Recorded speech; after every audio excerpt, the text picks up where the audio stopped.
The idea was born on a trail, as many of mine seem to be. It was 2 days before my 29th birthday, and my girlfriends and I decided to celebrate with a weekend in Whistler. We were hiking around Cheakamus Lake in Garibaldi Provincial Park, where the shade of the turquoise water changed as often as every new patch of clouds rolled by. Our topic of conversation shifted just as quickly, ranging from our work and hobbies to friends and relationships. Wendy had recently moved in with her longtime boyfriend, and Liz was getting ready to do the same with hers. They were both talking about what was next, buying houses before prices in our hometown of Victoria, British Columbia got out of control, and considering having kids before getting married. After working as the managing editor at a financial startup for 2 years, I shared what insight I had, but felt that was all I could contribute.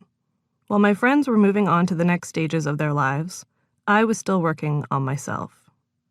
"What's next for you, Cait?" Liz asked. It was a simple enough question from one of my oldest friends. Liz and I had first met in 8th grade. We only went to the same school for a year, but a year was all we needed.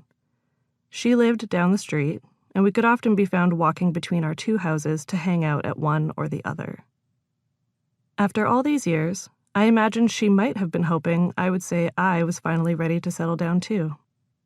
Knowing me, though, she probably expected me to say I was going back to Toronto for work soon, or moving to yet another new city.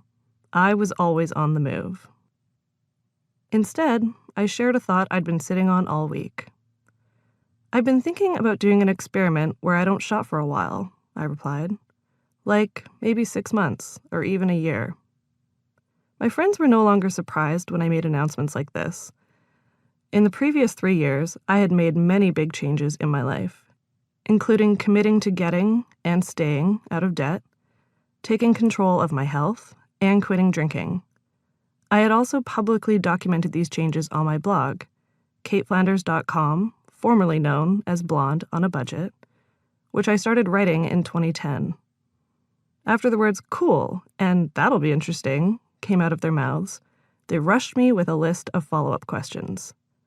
Now that I had said the words out loud, I felt the intention take hold and the plan begin to form. We talked about what the experiment might look like, including what I would and wouldn't be allowed to shop for.